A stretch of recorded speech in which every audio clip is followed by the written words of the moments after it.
Assalamualaikum warahmatullahi wabarakatuh. Now I want to do presentation linguistic science on the highway, pragmatics, semiotics, and sociolinguistic. Presented by Kenny Diakarta, Agil Haidar Zulfakar, Muhammad Regil Saputra. First, abstract. Highway signs play a critical role in ensuring road safety, efficient traffic flow, and effective communication with drivers.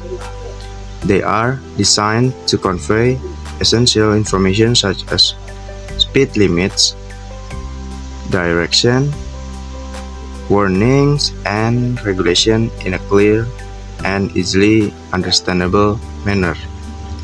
The study examines the type of highway signs, including regulators, warning, and guide signs, focusing on their design principles, placement, and the role of international standards such as the Manual on Uniform Traffic Control Device, or MUTCD.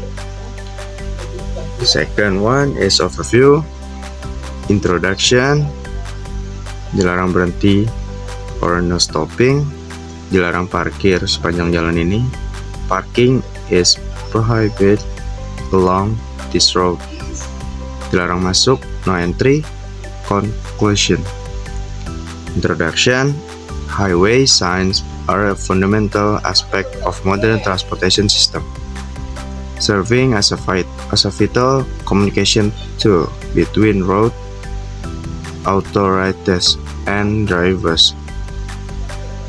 These signs provide crucial information that help ensure the safety and efficiency of road travel by delivering message about traffic regulation, potential hazard, direction, and point of interest.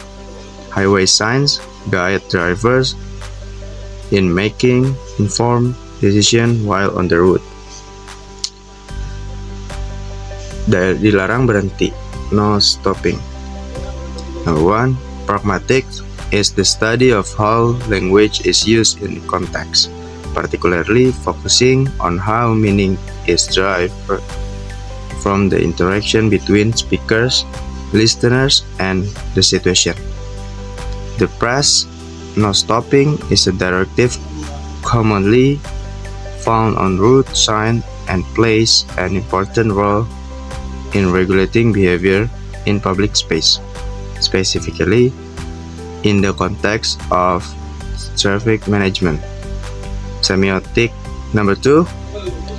Semiotic is the study of sign and symbol and how they create meaning. Examine how meaning is made through the relationship between signs, whether linguistic, visual, or symbolic. They reference the things they represent and the interpretive process involved. Number 3. Might of no stopping. The sign "no stopping" contributes to a large ideological might about public order, safety, and efficiency. It represents the belief that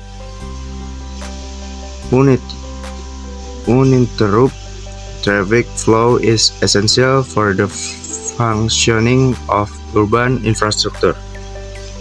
Number 4.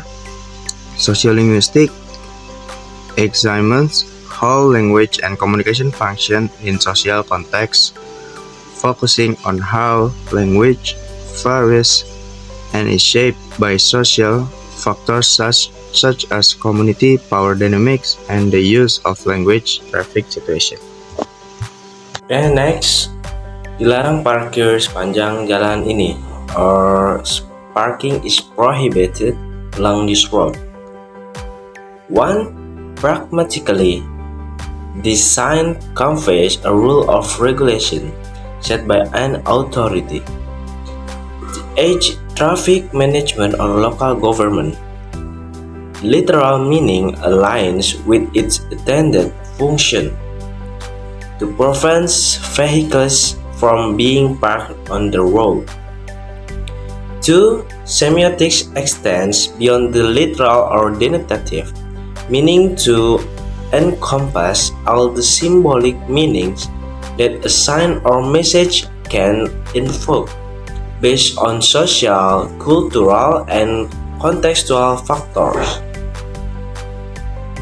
3. Sociolinguistics is the study of language in its social context, examining how language varies and functions across different social groups, communities, and situations.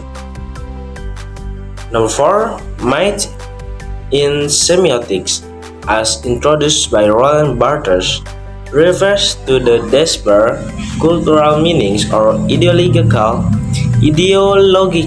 beliefs that are constructed through signs and symbols. Might are cultural narratives that go beyond the literal meanings and reflect societal values, norms, and power structures. Dilarang masuk, no entry. Number 1. Pragmatics is the study of how context influences the interpretation of meaning in communication, including the relationship between sign and the users, the social and contextual aspect of language, and how people understand the intended message. Point 2. Semiotic is the study of sign, symbol, and their meanings. It explores how meaning is created and communicated through various forms of sign and how these meanings are understood in different contexts. In semiotic, signs are generally divided into signifiers, the form of symbol, and signified, the meaning or concept. Point 3.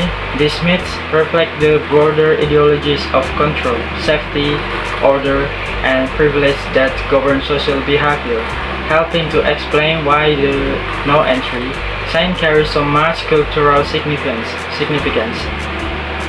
Point 4. Sociolinguistics is the study of how language is used in society, how it varies depending on social factors, and how it reflects and shapes social structures, identities, and relationships. When analyzing the no-entry signs, sociolinguistically, we consider not just the message it conveys, but how it fits into a broader social context, how people interpret and respond to such signs based on cultural, social, and situational factors. Conclusion. This study illustrated the diversity of linguistic signs on the highway, typically summarizes the key finding and emphasizes the broader implication of the study. Here is an explanation.